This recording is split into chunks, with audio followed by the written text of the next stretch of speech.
Good evening, everybody. And this is Cora Peleyo. First of all, I'd like you all to welcome to my new YouTube channel. And also, before we go on any further, I'd like you please to subscribe to this channel so that any notification of any news updates could reach you instantly. So please put the press the subscription button first. And today we're going to talk about the ambitions of Turkey.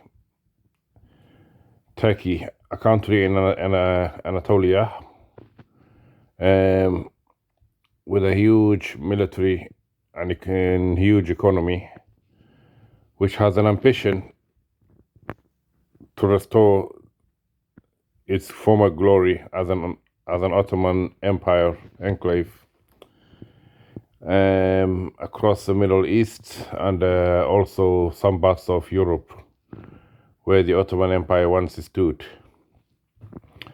Today, as we know, there's a standoff going on between Turkey and Israel. Turkey's, quest for the caliphate, her involvement in Syria, Libya, and many other parts of, in Asia, as well as the Horn of Africa, where they have a huge military base and increasing their presence there. The new leader of Turkey, a guy called Recep Tayyip Erdogan, for a long time he has been quiet, on these subjects, but right now his tone and his directions have changed. And basically, he has massive gatherings behind him, and he has a lot of supports, enormous supports across the Islamic world and the Middle East, especially the areas where the Israeli-Palestinian conflict are hotbed. One sign is that its recent standoff and currently engagement with Israel is also another example. When we look back in history, the Ottoman Empire was once a superpower in the region. Its army was so great. It enjoyed massive conquest across Central Asia, Middle East, and Europe, as well as North Africa.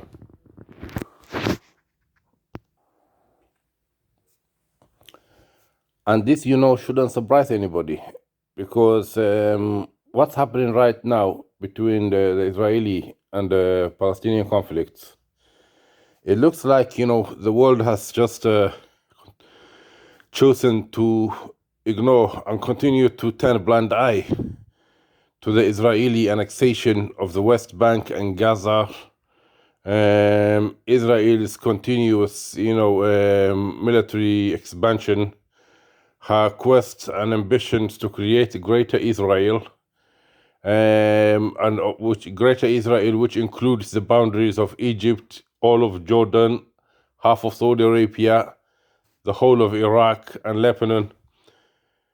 For that reason, the Islamic world, and particularly the Middle East, are very well aware of this Israel's, ambition to become the next ruling state in the world and replace the United States of America. This all fits in with the Bible and the Torah and the, Quranic and Islamic prophecies, where the Israelis are waiting for the return of the Messiah, whom they called the Moshiach ben David. And my friends, honestly speaking, from the sacred texts of all three religions, the vision which the Israelis, have about the Messiah, we all believe in the return of the Jesus, the son of Mary, Armageddon, and all these future events which are unfolding. But it is very important not to confuse when the Israelis actually say that they're waiting for the Messiah. It's very important not to confuse the Israeli Messiah with Jesus, the Son of Mary, because according to the eschatology of Muslims and Christians, Jesus Christ is the Messiah, and Jesus Christ will return to establish God's kingdom on earth. But that is not the way the Israelis and Jewish people look into it. They have a different view of the Messiah. They're waiting for a king, a very powerful king who will come to rule the world from Jerusalem and sit on the throne of David. So basically what I'm trying to tell you guys, whether you like it or not, is that this Messiah they're waiting for fits the perfect description of the Islamic Dajjal, the Islamic Antichrist. Because in Islam, according to the eschatology of Islam, a new man, a world leader, who's also revered by Muslims as the Dark Messiah, known to the Muslims and from Islamic point of view, also known as Al-Masih al-Dajjal, will appear in the last days in Jerusalem and declare himself God to the rest of the world, and people will fall for it and actually start worshiping this man and believing in him. So basically, this world leader that's about to emerge, to the Jews, he's the anointed one, and to the Muslims, he's the Dajjal, and the Christians, he's the Antichrist.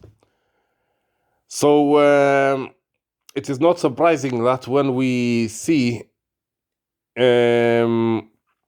this conflict that's raging repeatedly, never-ending conflicts and scenarios, is that all these groups like Hamas, BLO, Hezbollah, they all have roles to play, including even the Islamic Republic of Iran. So, and Turkey is just stepped in right now. Basically, this all fits in one narrative that everybody is actually rehearsing and preparing for what's to come. So basically, the Islamic world today, they're desperate for a leader who would unite them in the final battle with Israel. And my friends, please do not take it easy. This is gonna happen, and it's not gonna be something that people should be taking lightly. It's obviously gonna be hell on earth. Because what do you expect countries like Turkey and Iraq and Pakistan and Iran, what will they do? What should they be doing when Israel, with the support of the United States and the Western nations, openly calls for the re-establishment of the old Israel? Old Israel, as I mentioned earlier on, includes all the countries of Iraq and Syria, Lebanon, Egypt, half of Saudi Arabia. So basically, what's unfolding is that the ambition of Israel is that once Israel becomes the superpower, she will wage a great war, and this great war is gonna be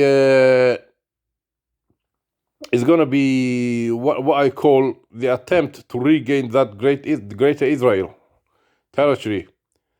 And when we see Jewish returning to, as they claim, Jewish people returning from all over the world coming back to Israel, they're not only coming back to Israel, all these countries are now being destroyed in order to carry out this project. Syria, we see what happened to them. We see what's happening with Iraq. All this is to pave the way for the establishment of greater Israel. I mean, in reality, this is not something that's going to come about easily. And these countries, which Israel is, willing to annex, and they're not going to allow it. They're not going to allow this to happen. Turkey has a great military. And now, recently, the Turkish President Erdogan has made an agreement with Russia about a few years ago and about the possibility of actually Turkey building up its atomic weapons. And once Turkey becomes an atomic power, which I believe it will happen, the scenario, will also be a lot more tough and intense. So this is not something which people should be taking lightly. And with the current world's economic system, with coronavirus and all these, pandemics going on, it looks like the whole world is going to go down. The whole world will suffer the consequences. Because we've seen what World War I and World War II have done. There are people in the United States of America, the most powerful elites, who are beating the drums for war, who won a war with Iran, and who are helping Israel to actually achieve her aim of restoring her old empire. The only reason why they won that is because world wars, my friends, transform the world. Whenever a world war takes place, the world gets transformed. When we look at the way the world was transformed after World War I and World War II, particularly World War II, was that power has shifted from before World War II, power was in the hands of the British and the French. After World War I, it shifted to the United States and the Soviet Union. So the Soviet Union and the United States became superpowers. And after a long time, 50 years of struggle in a Cold War with the Soviet Union, after the Soviet Union collapsed, the United States became the undisputed, unchallenged sole superpower in the world. And its policies, it became, effective. And the decisions that the United States could make since that time has affected so many different foreign policies of the world, economically, politically, strategically, and so on and so on. So what all these narratives now fit in is that the same scenario is being repeated, that the United States of America is now in the process of being replaced as the next ruling state in the world. And the state that will replace the United States of America will be nothing but Israel. We can see how all these, puzzles are fitting in.